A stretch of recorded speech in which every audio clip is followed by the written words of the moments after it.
where we take your English from understood to unforgettable. From textbook correct to naturally, confidently, beautifully real.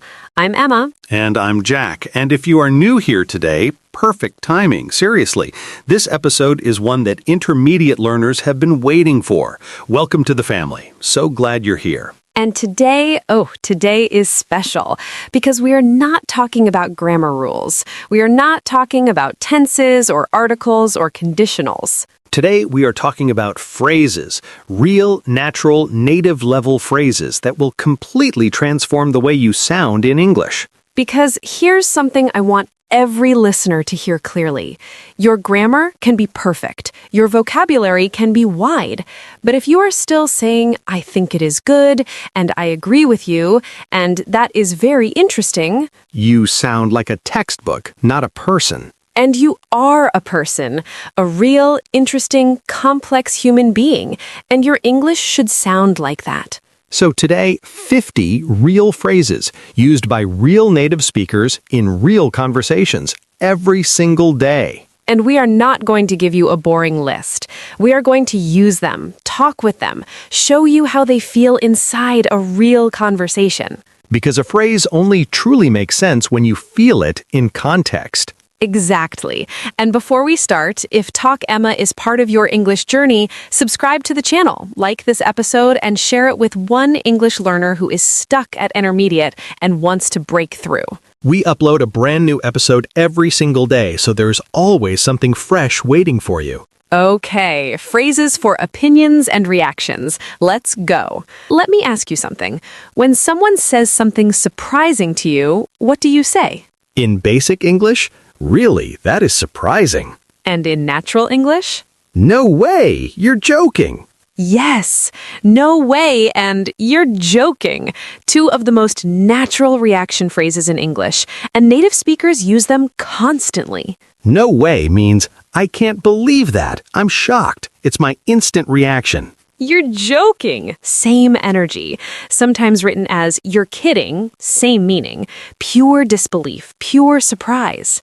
And notice, neither of them is rude, neither is too casual. They work in conversations with friends, colleagues, even people you've just met. Let's put them in a real moment. I tell you, I just found out our meeting tomorrow is canceled. No way! Are you serious? Completely serious. You're kidding me. I've been preparing for that all week. See how natural that flows and how much more alive it sounds than, really, that is surprising news. Nobody says that. Nobody. Okay, next phrase, and this one is for when you want to share your opinion more naturally. Instead of I think, which is fine but very basic, try if you ask me. If you ask me, that film was way too long. If you ask me, working from home is actually more productive. It adds personality. It says, this is my opinion, my personal take. I own this view. Another one. Personally, I reckon... Reckon, British English for think or believe. Personally, I reckon we should leave earlier to avoid traffic. Personally, I reckon the second season was better than the first. Personally plus reckon together, very natural, very conversational, very B2. And it immediately sounds like a real person talking, not a student answering an exam question. Which is exactly the energy we want. Now, phrases for agreeing, because I agree is fine, but there are so many richer ways to say it. Absolutely. Simple but powerful. Not, yes, I agree with your point, just absolutely. Full stop. Confident, clear. That's exactly what I was thinking. Ooh, this one is so good, because it doesn't just agree, it connects. It says your mind and my mind went to the same place. I think we need to completely rethink this project. That's exactly what I was thinking. It's not working as it is. Feels like a real conversation between two colleagues. Natural, warm. Couldn't agree more. Strong agreement, almost enthusiastic. The new cafe on the corner is incredible. Couldn't agree more. Best coffee I've had in years. And one more. You took the words right out of my mouth. Oh, that one is lovely. It means I was just about to say exactly that. I feel like we need a proper holiday. That's exactly what I was thinking. I was just thinking the same thing. Warm, personal, relatable, and sounds completely natural. Now, disagreeing, because disagreeing politely and naturally in English, that's a real skill. Basic English disagreement. I don't agree. Correct, but cold. Natural English, I see where you're coming from, but... I see where you're coming from, but this phrase is golden because it acknowledges the other person's point first before you push back. I think we should cancel the event. I see where you're coming from, but I think if we move the date, it could still work. You're not dismissing them, you're not being rude, you're saying, I heard you, I understood you, and here's my different view. I take your point, however... Same idea, professional, respectful, used a lot in work conversations and meetings. That's a fair point, but... Also great, validates what they said, then gently offers a different angle. All three of these, I see where you're coming from, I take your point, that's a fair point, or the language of confident, respectful disagreement. Which is one of the hardest things to do in any language. But in English, these phrases make it so much smoother. Let's do a few more reaction phrases, because reactions are everywhere in conversation, and they make such a difference. Instead of that's good, That's brilliant, British English, enthusiastic, genuine. That's incredible, stronger for bigger moments. oh, that's a relief, for when something worried you and then turned out fine. The flight is back on schedule. Oh, that's a relief. I was getting worried. What a nightmare, for when something went badly wrong. The whole system crashed right before the presentation. What a nightmare. What did you do? Fair enough, accepting someone's point or decision, even if you don't fully agree. I can't make it tonight. I have an early start tomorrow. Fair enough. Maybe next time. No drama, no pressure. Just, I understand. I accept that. Fair enough is one of those phrases that makes you sound so easy to talk to, so relaxed, so natural. And that's the whole goal, isn't it? Not just correct. Easy and natural to talk to. Always. Our phrases so far, Reactions? No way. You're joking. You're kidding. What a nightmare. That's a relief. That's brilliant. opinions. If you ask me, personally, I reckon. Agreeing. Absolutely. That's exactly what I was thinking. Couldn't agree more. You took the words right out of my mouth. Disagreeing. I see where you're coming from. I take your point. That's a fair point. Accepting. Fair enough. That's already, let me count, 17 phrases in one natural conversation. And did it feel like a lesson? Not even slightly. That's the magic of learning through conversation. Let's go deeper. Exactly. And the first category, phrases for when things are difficult or overwhelming, because basic English gives you, I am tired, and it is hard. But real English gives you so much more texture. I'm absolutely shattered. British English for extremely tired. Not just tired, completely, totally exhausted. How was your day? Honestly, I'm absolutely shattered. Back-to-back meetings from 9 until 6. That sentence has so much more feeling than I am very tired. I'm snowed under. Oh, this one. Snowed under means overwhelmed with work. Too much to handle. Can you help me with this report? I'd love to, but I'm completely snowed under this week. Can we look at it next Monday? You can almost feel the avalanche of work in that phrase. Exactly. Snowed under paints a picture. I'm run off my feet. Another great one. Means so busy you barely have time to stop. We've been run off our feet all morning. Every table in the cafe is full. Used a lot in service jobs, restaurants, shops, hospitals, anywhere busy and fast. I could really do with... Oh, this is one of my absolute favorites. I could really do with a coffee right now. I could really do with a day off. It means I really need this. I would really benefit from this, but softer, more human. Not demanding, just honest, genuine. I could really do with... And people respond to it with warmth because it sounds vulnerable, real. Now, phrases for when something surprises you or catches you off guard. That caught me off guard. Means I wasn't expecting that. It surprised me. I wasn't prepared. She asked me to give a speech right there and then. Oh, that must have caught you completely off guard. I didn't see that coming. Very natural means I had no idea that was going to happen. They announced they're closing the whole department.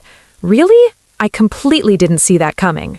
Out of nowhere. Used to describe something that happened suddenly and unexpectedly. Out of nowhere, he just started laughing in the middle of the meeting. Out of nowhere, the weather just turned terrible. It adds drama, makes the story more vivid, more alive. And stories with out of nowhere are always more interesting to listen to. Always. Let's talk about experiences, because it was good and it was bad, they need to retire. Permanently. It was absolutely mind-blowing. For something that completely amazed you, exceeded every expectation. How was the concert? Mind-blowing. Honestly, one of the best nights of my life. It was a bit of a letdown. Means it was disappointing. It didn't live up to expectations. How was the new restaurant everyone's been talking about? Honestly, a bit of a letdown. The food was fine, but nothing special. Honest, natural, and so much more interesting than it was not very good. It exceeded my expectations. Formal enough for work, natural enough for conversation. I wasn't sure about the new system, but it completely exceeded my expectations. It left a lot to desire.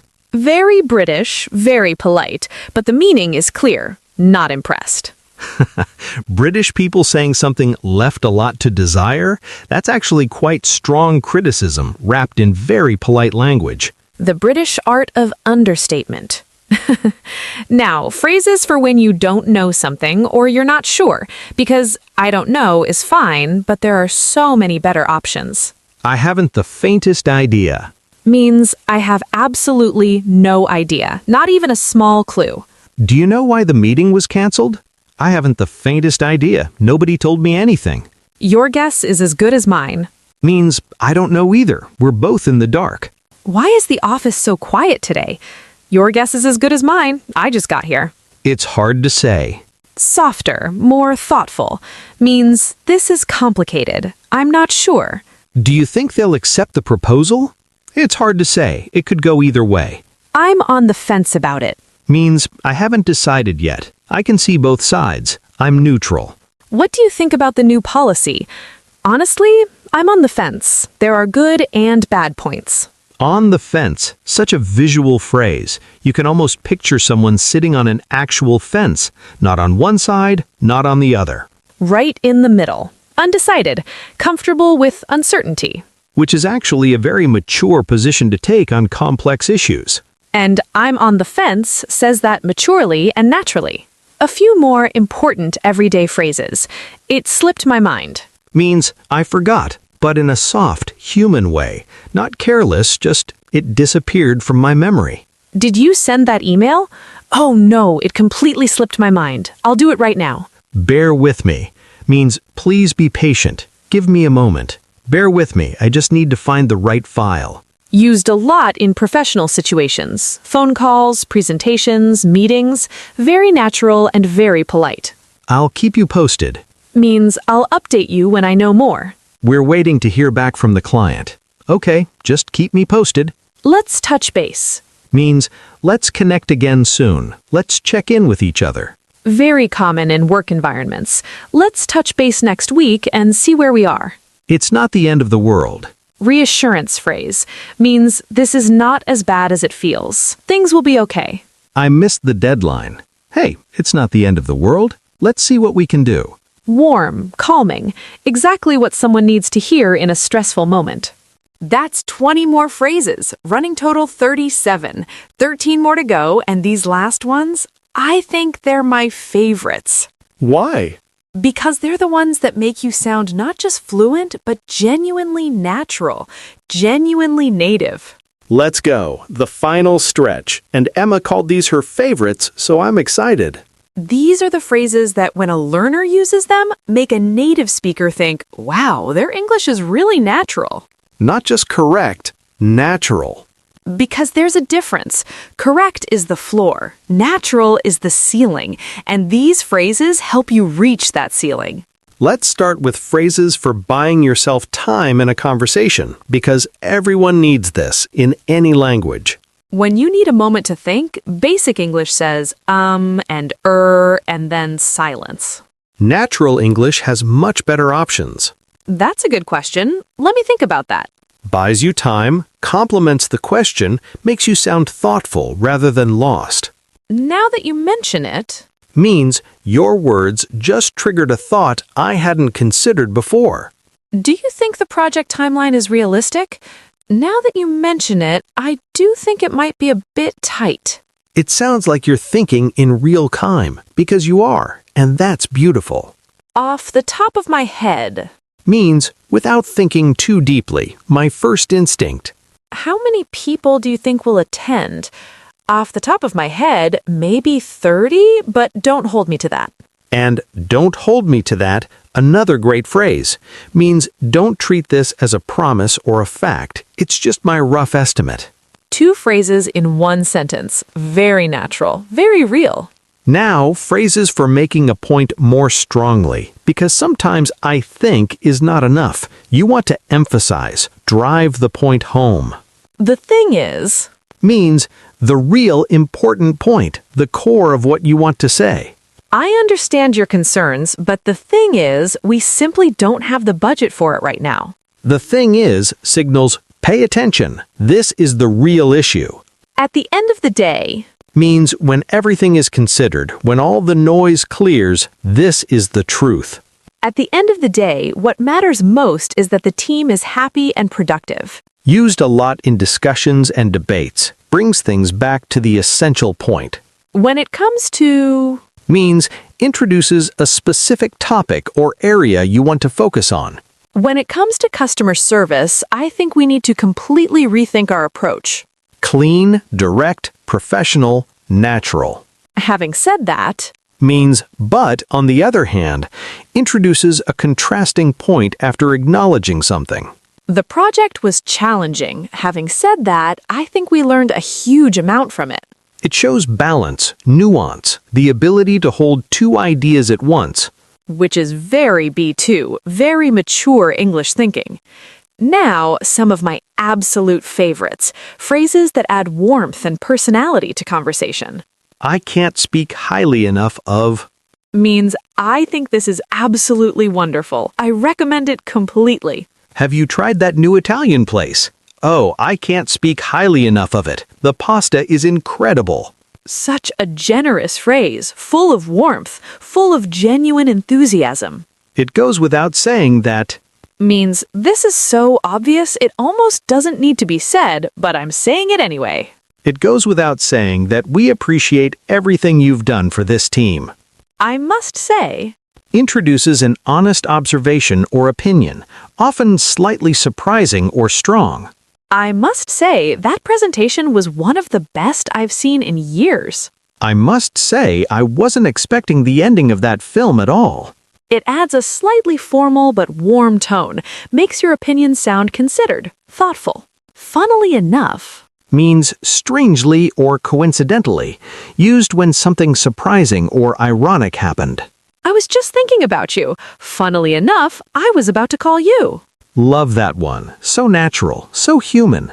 As luck would have it, Means by chance, by coincidence, sometimes good luck, sometimes bad. as luck would have it, there was 1 ticket left. Good luck. As luck would have it, it started raining the moment we left the house. Bad luck. 1 phrase, 2 directions, depending on the situation. Last few phrases, and these are the ones that make conversations feel warm, close, and genuinely connected. I know exactly what you mean. Not just I understand. This says I have felt this too. I have been there. Sometimes I feel like I'm working so hard but not actually moving forward. I know exactly what you mean. I felt the same way last year. Instant connection, instant warmth. That really resonates with me. Means what you said connects deeply with my own experience or feelings. I think the most important thing is to enjoy the journey, not just the destination. That really resonates with me. I've been thinking about that a lot lately. Beautiful phrase, thoughtful, genuine. very natural in deeper conversations. You've given me a lot to think about. A wonderful way to end a meaningful discussion or debate. You've given me a lot to think about. I might need to rethink my whole approach. It honors the other person. It says your words mattered. They changed something in me. And finally, it means the world to me. For moments of genuine gratitude, real emotion, heartfelt appreciation.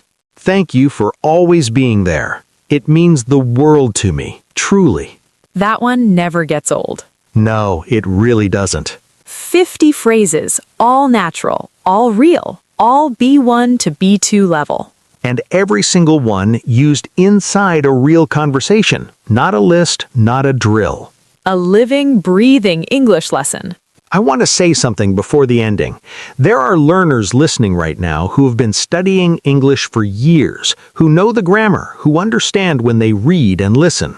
But when they speak, they go back to the safe words, the basic words. Good, bad, I think, I agree, really. And it's not because they don't know better. It's because new phrases feel risky. What if I use it wrong? What if it sounds strange? And that fear, completely understandable. But also, the only way past it is through it. Try one phrase today, just one. Use, I'm on the fence, next time someone asks your opinion about something. Say, that caught me off guard, next time something surprises you. Say, it means the world to me, to someone who deserves to hear it. And watch what happens. Watch how people respond. Watch how your English feels different. More alive, more you. Because that's what language is for. Not to be correct, to be alive, to connect, to express who you actually are. And you, with 50 new phrases in your pocket now, have so much more to express now. Go use them. Before we go, if this episode gave your English a serious upgrade, please like this video. Subscribe to Talk with Emma, new episode every single day. And share this with one English learner who is stuck at intermediate and wants to break through. Leave us a comment. Tell us, which phrase was your favorite today? Which one are you going to use first? We want to know because your answers inspire our next episodes every single day. Thank you for being here. Thank you for pushing your English further. Thank you for not settling for basic when you are capable of so much more. Keep going, keep growing, keep speaking. Because the English you want is already inside you. These phrases just help it come out. See you in the next episode. Until then, keep talking. Keep learning and keep growing. Bye, everyone.